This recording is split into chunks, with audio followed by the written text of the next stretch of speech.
Hey guys, Agamor here. Currently blasting in Diablo 4 expansion Vessel of Hatred, and I'm sure you've seen this build online, the Evade Evil build, where you're just spamming evade everywhere and everything dies. And it's probably the most powerful speed farming build in the game. But I wanted to go over, not necessarily in depth what the build looks like, because you can probably look up a guide online for that. But more, how can you more easily unlock this build as soon as possible? And the whole reason why this build works is because of this quarterstaff here, the Zep Zontech, and that is the one that you need in order for this build to come online. So I'll just portal out of this Helltide just so I don't get destroyed while I'm explaining it. But basically you want to put yourself in a position where you can unlock that staff as soon as possible. And to get the staff, if you look at where it actually drops off Duriel or Andariel, and that's right at the end of the boss ladder. So it can take quite a bit of time to work up to that and actually kill them, and then it's RNG if it actually drops off the boss or not. But there is another way of doing it, which is also RNG, but a lot more straightforward. Once you get into Torment 1, so after becoming level 60, finishing the campaign, and doing Pit level 20, which unlocks Torment 1, so you should be coming into the difficulty selector, selecting Torment 1 at least. And once you're in there, you can start spending Obols, this currency here, where you can gamble staffs in order to try and get it.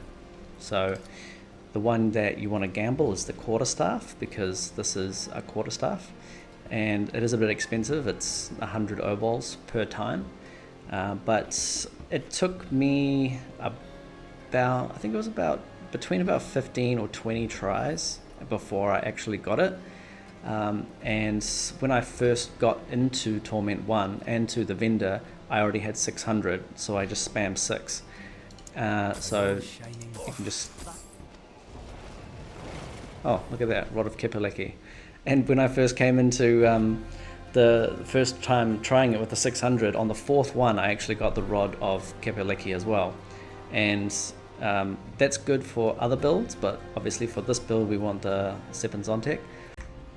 One thing that you can do to make the process even easier is if you go into your season journey, when you push U if you're on PC, and go into season blessings, there's the Urn of Curiosities, and it boosts the chance of receiving a second item when purchasing from the purveyor of curiosities. So if you have some smoldering ashes, put them into the Urn of Curiosities while you do this, and you can reallocate those blessings if you've got them in experience. Pump it into here, so it's 10, 20, 40% on each try to get an extra item. So it's gonna make it even faster to be able to get the rod out of gambling. So what's the best way at this point to get those Obolds in order to be able to gamble? And you would have already had to do Pit 20 in order to be able to progress to Torment 1. So as long as you can keep doing Pit 20, at the very end of each pit run, you'll get Obolds to be able to gamble a quarterstaff. And I think Pit 20 or just above Pit 20, after each run, you can get exactly 100. So you basically do a pit run, you come in here, you do a gamble, and you see if you get it. If not, you do another pit and rinse and repeat. And hopefully you get lucky and you get it. And hopefully you get a double proc from the Urn Blessing to get 2 chances for each one. But hopefully you get good RNG. As I said, mine took about 15-20 tries, I think, before I got the staff, but it's actually not that hard to get uniques out of, in this season at least, to get uniques out of gambling. So definitely a lot faster, a lot easier and simple than going and getting boss materials and summoning bosses and doing the boss ladder type stuff. But once you get the staff, that means, okay, the build is now online. I can actually start using it.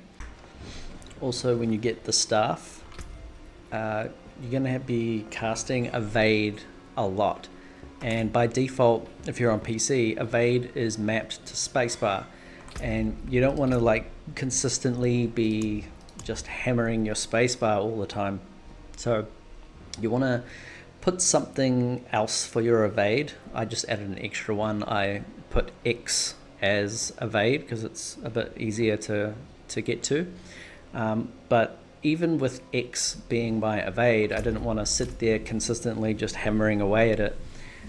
So you need to set up a macro with, well, you don't need to, but I prefer to set up a macro in order to set up turbo on that button so that I can hold it down and it's just going to keep doing evade over and over again. So for me, I have a Razer keyboard. So I open up Synapse and I can go to the X function on my keyboard and enable turbo, and then I put 10 presses per second on that key. So this is how I set up my macro because I have a Razer keyboard, but if you have a different keyboard, obviously it'll be different software, not necessarily any software that's related to the brand of your keyboard, but maybe there's a third-party software that you could use in order to set up that macro. But I highly recommend setting up a macro so that you're not sitting there just going tap, tap, tap, tap, tap all the time to try and get your evade to go off all the time. So yeah, use a macro, save yourself some finger pain in the future. Now that we have the staff and the macro sorted out, there are some things that we can do to make the build a little bit more powerful. But just one thing to note is don't do what I did, and I was trying to stack armor on this build. So if you look at this imprinted legendary aspect on this ring, casting a gorilla skill increases your weapon damage by 21% of your armor for 3 seconds. So I was stacking as much armor as I could, and what I actually did was, if I go into my Codex of Power, I actually had Juggernaut on my gear at the time that I got the staff. So I was trying to do the build and it wasn't working, and I couldn't figure out why. And I had this for the armor, but I didn't realize it had a secondary condition, but your evade has 100% increased cooldown. So if you get the staff and you use it straight away and it's not working as expected, make sure you don't have Juggernaut's aspect allocated to one of your aspects on your gear, because it doubles the evade cooldown to 10 seconds where it's normally 5 seconds, and it needs to be 5 seconds in order for the build to work. So if it's not working, make sure you check that and don't be dumb like I was. The other thing is, when you get the staff, in order for it to work properly, make sure, this will be in the build guides as well, so you shouldn't miss it, but just make sure that you have Thunder Spike down to accelerated Thunder Spike, because it says when you evade, you attack with Thunder Spike and you make them vulnerable for 2 seconds. And the third attack is what we want in order for it to reduce our evade cooldown by 5 seconds. And what does the rod do? Well, it makes sure that all of our basic attacks is the third attack. So every time we evade, we attack with thunder, and then it resets our cooldown on evade, and then we just spam it, and then away we go.